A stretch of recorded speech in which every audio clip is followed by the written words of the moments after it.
Good morning बच्चों। 12th class खंड का समाजशास्त्र इकाई 1 में आप अध्याय 1 पढ़ रहे थे संयुक्त और एकाकी परिवार के संबंधों का मनोविज्ञान। इसमें आपने संयुक्त परिवार की विशेषताएं, संयुक्त परिवार के गुण और दोष इत्यादि के बारे में जानकारी प्राप्त की। अब आज के इस वीडियो में हम संयुक्त परिवार के विघटन का क्या कारण है इसके बारे में जानकारी प्राप्त करेंगे। आइए देखते हैं संयुक्त परिवार का विघटन किन कारणों से हो रहा है।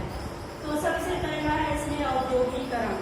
औद्योगिकरण ने संयुक्त परिवार को विकसित करने में महत्वपूर्ण भूमिका उठाई है, क्योंकि औद्योगिकरण के कारण ही संयुक्त परिवार जो पहले गांव में रहते थे अब नौकरी की तलाश में, क्योंकि वहाँ पारिश्रमिक अच्छा मिलता है, सुविधाएं अच्छी मिलती हैं, इसलिए लोग फैक्ट्रियों में, कारखानों में काम करने के लिए जाते हैं।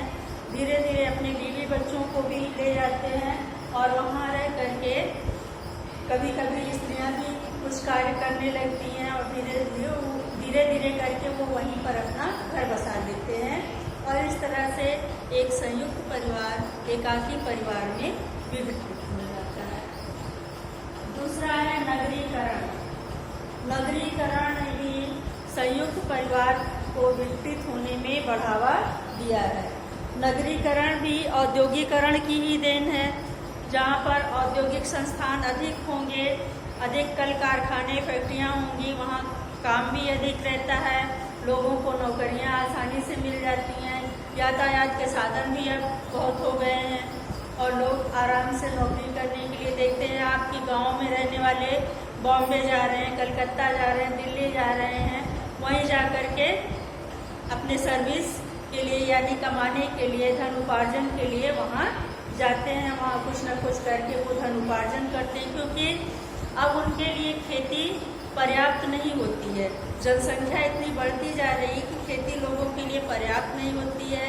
लोगों की आवश्यकताएं इतनी बढ़ती जा रही हैं कि धन उनके लिए आवश्यक हो गया है, ज़्यादा धन कमाना उनके लिए जरूरी हो गया है। इसलिए लोग नगरों में नौकरी की तलाश के लिए जाते हैं और धीरे धीरे करके वो वहीं अपना घर बसा लेते हैं, रहने लगते हैं। इस तरह से एक संयुक्त परिवार एकाकी परिवार में विकसित हो जाता है। तीसरा है यातायात के साधनों में वृद्धि। मुगलों के समय में, अंग्रेजों के समय में यातायात के साधनों में इतनी वृद्धि नहीं थी, इतना अधिक यातायात के साधन ही नहीं थे। पहले गांव छोड़ करके लोग नगर में जाने के लिए बहुत सोचना पड़ता था। लोगों के पास साधन के रूप में घोड़ा गाड़ी, बैलगाड़ी, खच्चर यही सब हुआ करते थे और लोग बहुत दूर का सफर तो कर ही नहीं पाते थे। बहुत दूर तक जाने की बात तो सोच ही नहीं सकते थे इन साधनों से। इसलिए लोग गांव में रह करके वहीं अपना संयुक्त रूप से कृषि उपार्जन, कृषि का कार्य करते थे, कुछ कुटीर उद्योग धंधे करते थे, छोटे मोटे कार्य करते थे। यही सब कार्य कर करके वो अपनी जीविका चलाते थे।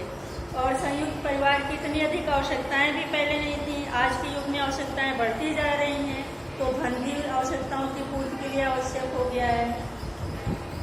और यातायात के साधनों में जब वृद्धि हुई तो लोग दूर दूर तक कमाने के लिए जाते हैं, दूर दूर तक नौकरी की तलाश में जाते हैं, धन उपार्जन के लिए जाते हैं और जा करके वहीं रहने लगते हैं। धीरे धीरे वो वहीं बस जाते हैं। इस तरह से एक संयुक्त परिवार एकाकी परिवार में विकसित हो जाता है।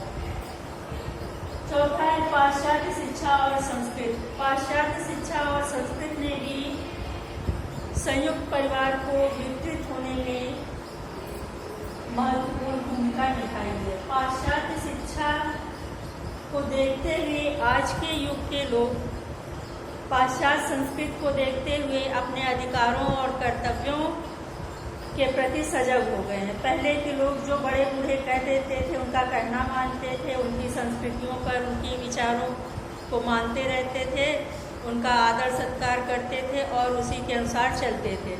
चाहे वो जो भी कह दें वही मान्य होता था। लेकिन आज सब अपने अधिकारों के लिए सजग हो गए हैं और हर तरह की रूढ़ियों परंपराओं को मानने के लिए तैयार नहीं होते हैं। इसलिए पाश्चात्य शिक्षा और संस्कृति का भी हमारे संयुक्त परिवार के विघटन में महत्वपूर्ण योगदान होता है। पांचवा है व्यक्तिवादिता। संयुक्त परिवार में लोग समाजवादिता और भौतिकवादिता को मानते थे, लेकिन आज के युग में व्यक्तिवादिता की भावना आ गई लोगों के अंदर। व्यक्ति अपने बारे में सोचता है, समाज के बारे में, परिवार के बारे में नहीं सोचता है।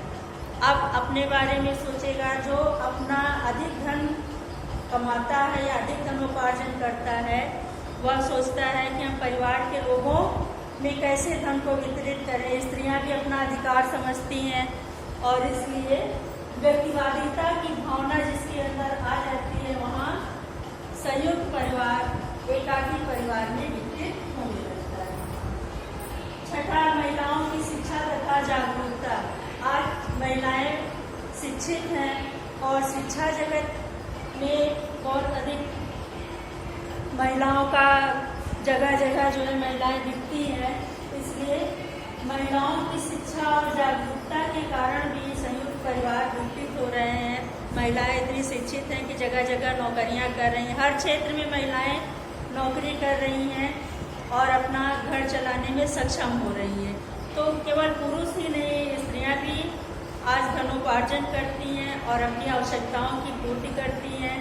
इसलिए महिलाओं की शिक्षा जो है वो भी संयुक्त परिवार को विकसित करने में भूमिका निभाती है, क्योंकि अगर महिलाएं शिक्षित होंगी तो अपने अधिकारों के प्रति सचेत रहती हैं और जगह जगह अपना धनोपार्जन जाकर के नौकरी करती हैं। हर क्षेत्र में नौकरी कर रही महिलाएं और हर क्षेत्र में नौकरी करने के उपरांत, धनोपार्जन के उपरांत वो अपने परिवार को अच्छे ढंग से चलाने में सक्षम है।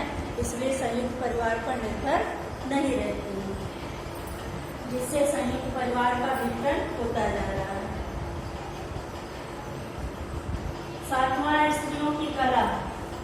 स्त्रियों की कला भी संयुक्त परिवार को विकसित करती है, क्योंकि जिस परिवार में स्त्रियां लड़ती झगड़ती रहती हैं, कला होती है। आज के युग में लोग पाश्चात्य सभ्यता की ओर भाग रहे हैं, पुरानी परंपराओं को मानने को तैयार नहीं है, जिससे बड़े बूढ़ों का जब आदर सत्कार उनके कहने को नहीं मानेंगे तो आपस में लड़ाई झगड़ा कला होती रहती है। इस कला के कारण बात जो है पुरुषों तक जाती है और पुरुष अपना अलग एकाकी परिवार बसाने के लिए तैयार हो जाता है। इस तरह से भी संयुक्त परिवार विकसित हो रहा है। संयुक्त परिवार के कार्यों में परिवर्तन। पहले संयुक्त परिवार केवल खेती का ही काम करता था या सामूहिक रूप से कोई छोटा मोटा धंधा करता था, लेकिन आज संयुक्त परिवार के कार्यों में परिवर्तन हो गया है। आज संयुक्त परिवार जगह जगह जाकर के नौकरी भी करने लगा है। दूसरी चीज़ ये है कि आज अनेक तरह की मशीनें बन गई हैं। विज्ञान ने इतनी प्रगति कर ली कि अनेक तरह की मशीनें बन गई हैं। सबके कार्यों में परिवर्तन हो गया है। पहले सामूहिक रूप से सब हर कार्य को करते थे, पीसना कूटना हर कार्य लोग सामूहिक रूप से करते थे। आज इन कार्यों को मशीनें करने लगी हैं। सामूहिकता की आवश्यकता नहीं है लोगों के अंदर, इसलिए सामूहिकता जब नहीं रह जाती है तब संयुक्त परिवार विकसित होने लगता है। जनसंख्या वृद्धि। जनसंख्या वृद्धि भी संयुक्त परिवार को विकसित करने में योगदान देती है, क्योंकि जनसंख्या वृद्धि हो जाती ज़्यादा होती जा रही है तो इसके कारण खेती कम पड़ती जा रही है। लोगों के लिए खेती के लिए भूमि कम पड़ती जा रही है। जब उत्पादन क्षमता कम हो जाती है तब नौकरी की तलाश में लोग बाहर जा रहे हैं और धनोपार्जन करके अपने परिवार को चलाते हैं। इसलिए जनसंख्या वृद्धि भी संयुक्त परिवार को विकसित करने में योगदान देती है। अगला है सामाजिक कानूनों का प्रभाव। समाज में इतने तरह के कानून बन गए हैं कि स्त्रियां उन कानूनों का उपयोग करती हैं, कभी कभी दुरुपयोग भी कर देती हैं। इस तरह से कानूनों का प्रभाव जो है वो भी संयुक्त परिवार को विकसित करता है। कानून तरह तरह के बन गए हैं, जैसे विधवा विवाह अधिनियम, पुनर्विवाह अधिनियम, ये सब अलग अलग कानून बन गए हैं। हिंदू विवाह अधिनियम, जिसमें स्त्री पुरुष को विवाह विच्छेद का अधिकार भी प्रदान हो गया है, और दहेज विरोधी अधिनियम, जिसमें परिवार के कर्ता की निरंकुशता को कम कर दिया गया है। इस तरह से अब संयुक्त परिवार के विघटन में कानून का भी हाथ है। कानून को लोग उपयोग में लाते हैं, स्त्रियां भी उपयोग में ला रही हैं, और इस तरह से संयुक्त परिवार की मान्यताओं को या परंपराओं को मानने को तैयार नहीं होते हैं लोग, और संयुक्त परिवार एकाकी परिवार में विकसित होते जा रहे हैं।